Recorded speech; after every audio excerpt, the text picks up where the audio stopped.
Hello everybody, welcome to Performance on Wheels. It is Hot Rod Power Tour day number 5. What have we done the Power Tour now? 4 years? 5 years? I think this is the, oh man, I don't even know, 4 or 5. 4 or 5 years, and this is the first time we have ever successfully completed the long haul. We did it. We are at the final destination. It's kind of cheating though, because it was only 5 days. It was only 5 days instead of 7. However, we will be back and we will do 7 at some point. But we made it. We did it. Now, let's get into the rest of the day.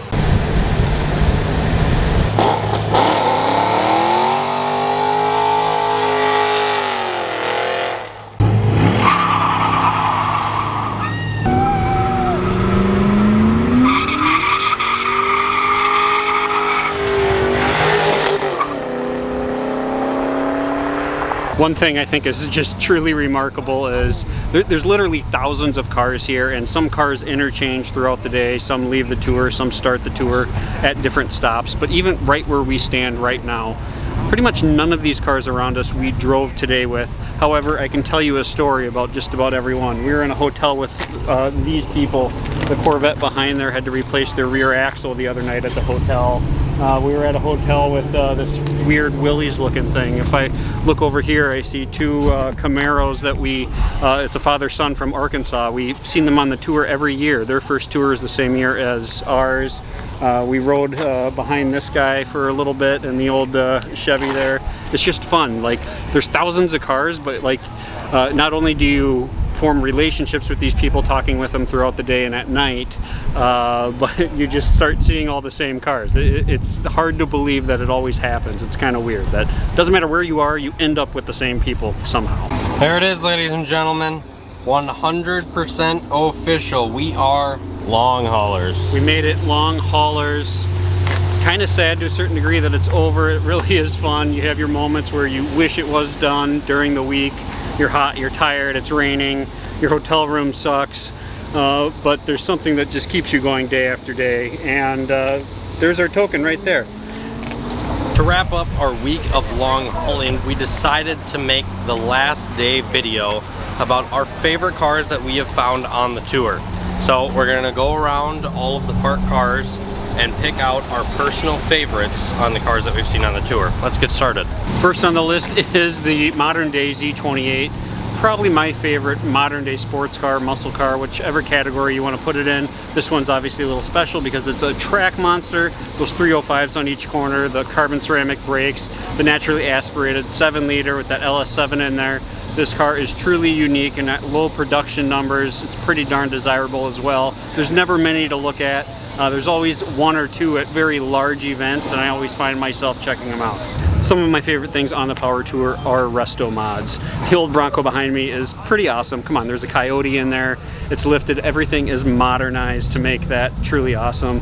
It's pretty fun seeing it next to the new Bronco, and that's not an ordinary Bronco either. That one's already been lifted. It has bigger wheels and tires on it, as well as some goodies up front with some lights and a winch. We saw this yesterday, however, I have some extra clips that I'm going to throw over this. Check out this drag build of a Charger Daytona. This thing is unbelievably clean and well done, with upwards of possibly a 3,000 horsepower motor, we're talking. This thing's sweet. This is just super cool because of the rarity. You never see Yankos anymore, and this one is number 1 of 25, a 1,000 horsepower Yanko SC. This one appears to be based off of a Camaro SS, and as you can see, I mean, everything's been changed. Brakes, I'm sure everything in the motor, transmission, doesn't look like the diff stock. I mean, everything. This is not a Camaro anymore, it's a Yanko. This is probably my favorite build that I've seen on the trip. It used the 2013 ZL1 Camaro for its driveline, and it's completely obscure, and this guy drives this thing. He was drifting it, he had it down the drag street, and we even saw him probably hitting triple digits on some 2-lane country roads. Check out the build on it. Even the interior is brought modern day. It looks like either new Suburban seats or new full-size truck seats in there. It's pretty cool.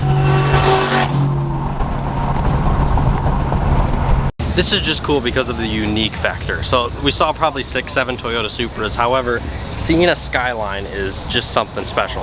Pretty sure this is the R33, the legendary RB26 twin turbo, all-wheel drive, right-hand drive, manual. I mean, just what a unique, amazing car to be long hauling in.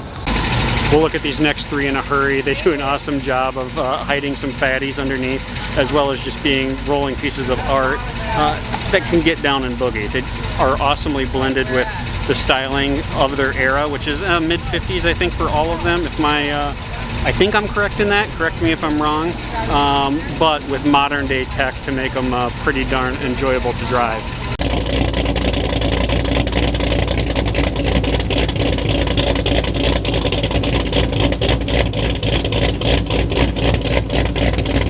This video is specifically participant cars, so I'm not going to be talking about the vendor cars, because if I was, I mean, they take the cake on everything. Laid Back has a Blazer and a Jeep Wagoneer that are both just probably the two of the coolest cars here.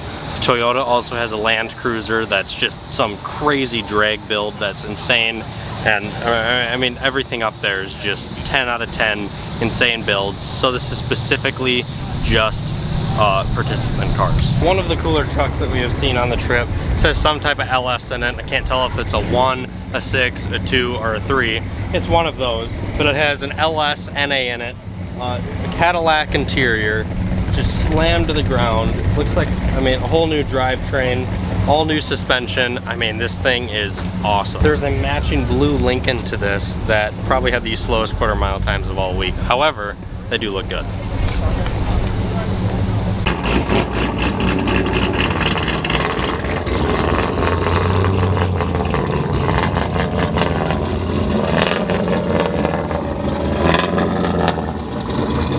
This is the first year I've ever actually seen one of these in person. Pretty sure there was actually 2 of them on the tour. I couldn't tell the difference. But this is a Corvette Cart. This one is based off of a C4, and it's literally a Corvette in a cart. The Power Tour always gives me a good reminder of how awesome pickup trucks can be. Here's another example of what I'm talking about on this Dodge.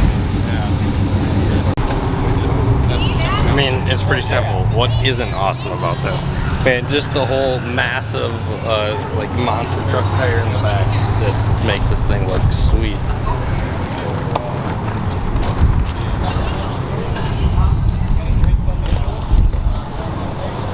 This wins for the most uncomfortable car that we have seen on the entire trip. I've watched this guy drive by a couple of times. Like, he sits like this to fit inside of this thing and to see out of the window.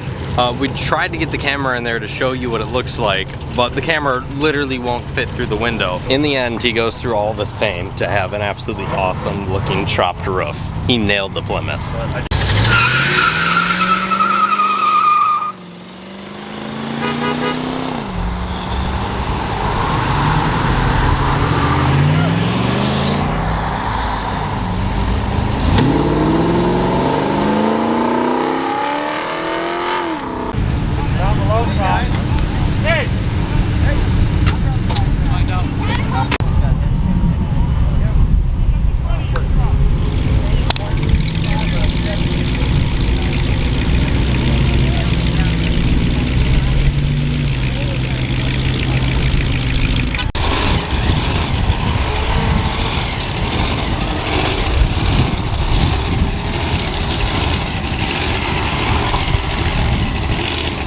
There was a lot of cars that we missed. There were way more cars that we found to be absolutely spectacular.